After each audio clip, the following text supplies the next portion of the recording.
Oke, di video kali ini saya ingin memberikan review match untuk dua pertandingan. Ada Persita Tangerang dengan Persikabo, lalu ada Madura United dengan Barito Putra. Kita mulai dulu dari Persita Tangerang dengan Persikabo.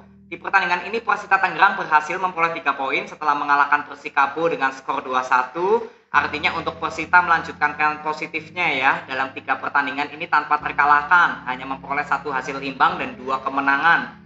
Sedangkan untuk Persikabo dengan kekalahan ini justru dalam 4 pertandingan terakhir memperoleh 3 kekalahan dan 1 hasil imbang, ya, belum pernah menang. Lalu kemasukannya juga cukup banyak, ini sudah 11 gol. Ya, jadi ya menurut saya untuk Persikabo jelas yang harus diperbaiki adalah di filosofi permainannya Coach Aji Santoso. Kalau di Valdo Alves kita sudah tahu ya, filosofi permainannya kan lebih ke permainan cepat. Dan saya bilang Rivaldo Alves berhasil untuk membuat para pemain ini menjalankan filosofi yang diinginkan oleh pelatih.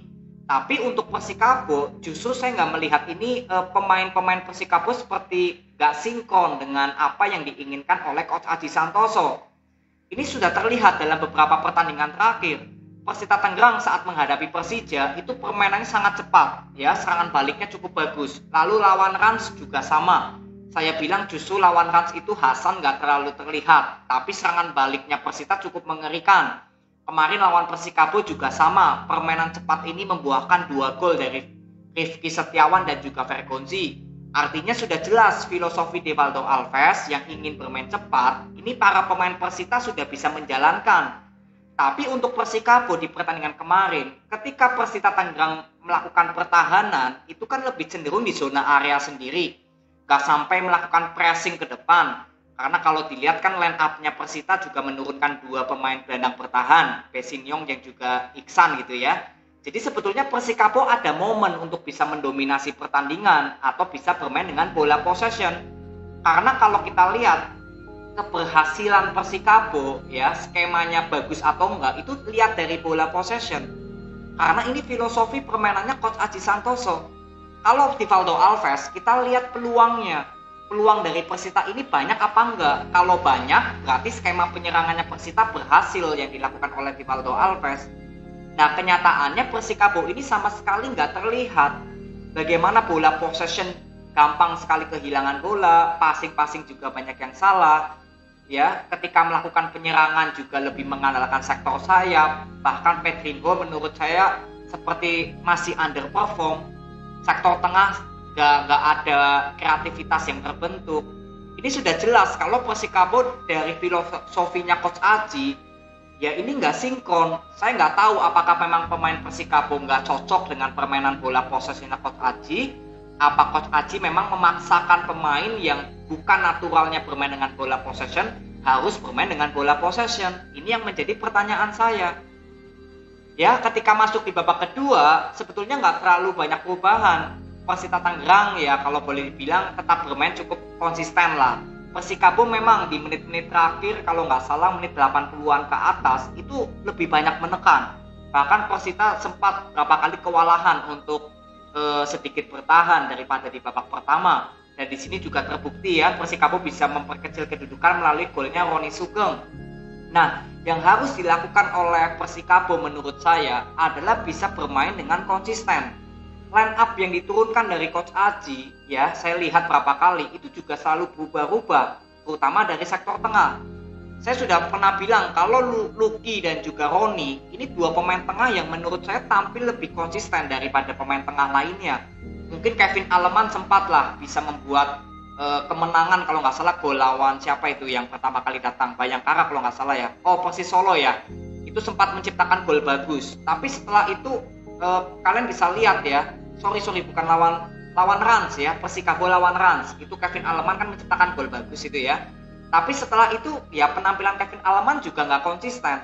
Jadi menurut saya pemain tengah yang paling konsisten selama ini untuk Persikabo itu Roni dan juga Lucky. Tapi ini juga sering dirotasi oleh Coach Aji Santoso. Jadi memang kalau menurut kesimpulan saya ya, Persikabo 1973 memang belum terlihat sinkron antara apa yang diinginkan oleh pelatih dan juga pemain ini seperti nggak bisa menjalankan apa yang diinginkan oleh pelatih. Inilah yang saya bilang seperti nggak ada kesinkronan ya antara pelatih dan juga pemainnya sendiri. Ini yang perlu harus cepat dilakukan evaluasi oleh ya Coach Aji Santoso sebagai pelatih, karena kan pelatih tetap berada di atas dari para pemainnya Persikabo, yang artinya para pemain Persikabo harus tetap menuruti apa yang diinginkan oleh pelatih. Nah, kalau terus-terusan seperti ini, ya pemain seperti menolak, itulah kasarannya apa yang diinginkan oleh pelatih. Ya saya nggak tahu Persikabo mau dibawa kemana kalau permainannya terus-terusan nggak sinkron antara pemain dengan pelatih. Ini yang perlu dievaluasi oleh Coach Aji Santoso, tetap pelatih nomor 1 yang harus bertanggung jawab. Ya, jadi tetap semangat untuk Persikabo, nanti akan menghadapi Persebaya. Ya kita akan lihat ya bagaimana perkembangan dari Coach Aji Santoso karena bermain di kandang sendiri.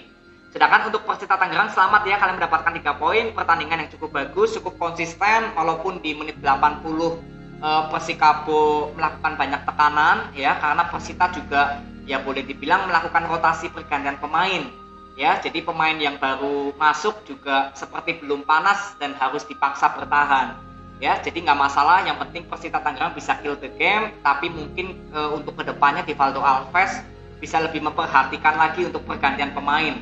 Karena di sini Divaldo Alves hanya melakukan pergantian pemain, bukan melakukan pergantian formasi. Paling inilah yang nanti saya ingin bahas ketika Persita Tangerang menghadapi Bayangkara. Ya, nanti kita ketemu di video preview. Jadi selamat ya untuk Persita Tangerang. Lalu next ya, ada Madura United dengan Barito Putra. Di pertandingan ini Madura United berhasil ya memperoleh 3 poin setelah mengalahkan Barito dengan skor yang cukup telak juga, 4-1. Ya, sesuai dari preview kemarin. Untuk Madura United yang saya ingin lihat adalah di masalah mental pemain ya, atau psikologi pemain. Karena kan kita tahu Madura United dalam 5 pertandingan terakhir ya memang mendapatkan hasil yang kurang baik. Jadi di pertandingan ini sebetulnya poin utama saya, Madura United yang penting bisa menang dulu. Nanti barulah kita berbicara di skema permainan setelah Madura United bisa menang atau mentalnya bisa balik. Sedangkan untuk Barito Putra, seperti di preview kemarin saya katakan bahwa Coach RD ini belum ada filosofi permainan yang jelas untuk Barito. Kita bisa lihat juga starting line up-nya dengan pemain cadangan ya, ketika melakukan pergantian pemain di babak kedua, itu masih terlihat kalau Coach RD ini masih mengutak-atik pemain-pemain inti atau pemain cadangan. Karena filosofinya belum berjalan dari Coach RD. Di pertandingan kemarin, Barito Putra ketika melakukan penyerangan, kalian bisa lihat sebetulnya nggak mengandalkan kreativitas serangan, lebih mengandalkan serangan baliknya Murilo Mendes, Gustavo Tocantins ataupun Axel. Padahal di sini ada nama Rizky Pora dan Buyung Ismu yang berapa kali untuk melakukan overlap juga cukup bagus sebetulnya. Tapi karena Barito Putra terkesan ya hanya mengandalkan filosofi chemistry ya antara 3 pemain ini, Murilo Mendes, Gustavo dan Axel, ya penyerangan Barito Putra nggak pernah bisa maksimal. Nah, Madura United di pertandingan ini saya bilang juga cukup bagus karena bisa bermain dengan filosofi bola possession. Walaupun di sini harus kemasukan dulu ya dari golnya Gustavo. Ini membuktikan kalau pertahanan Madura United ini belum terlalu solid. Jadi pertahanan Madura United memang di pertandingan ini belum bisa menjadi parameter ya, belum bisa saya bilang pertahanan Madura United ini cukup bagus karena hanya kemasukan 1. Tapi kita juga lihat karena penyerangan Barito juga nggak ada skema permainan. Jadi pertahanan Madura United saya bilang nggak terlalu banyak kerepotan. Ya, lalu di sini juga Malik Rizaldi bisa menyamakan kedudukan, itu golnya juga sedikit terjadi deflection ya, ada yang kena tiang dulu, lalu Malik Rizaldi posisinya bebas, langsung bisa memberikan gol. Jadi di babak pertama Madura United bisa bisa menyamakan kedudukan ya, menjadi 1-1. Nah, ketika masuk di babak kedua, saya ingin lihat lagi apakah Madura United dalam hal transisi ada perkembangan, karena di babak pertama sebetulnya transisi penyerangan dan pertahanan Madura United saya bilang belum terlalu maksimal. Berapa kali saya lihat ketika Madura United melakukan transisi pertahanan itu berapa kali sering telat untuk mundur ke belakang. Paling hanya Maler, sisanya seperti Jaja atau mungkin Rivera lah ya, walaupun posisinya naturalnya gelandang serang, kan pastinya juga ikut mundur sampai ke tengah. Nah, ini berapa kali saya sering lihat sering telat. Nah, lalu ketika masuk di babak kedua, Madura United sudah langsung unggul lagi 2-1 ya, gol dari penaltinya Jaja. Saya nggak tahu itu proses penaltinya seperti apa, karena di televisi sempat terpotong ya pertandingan di 15 menit babak kedua. Jadi di sini Jaja langsung bisa mengeksekusi penalti, membuat Madura United comeback menjadi 2-1.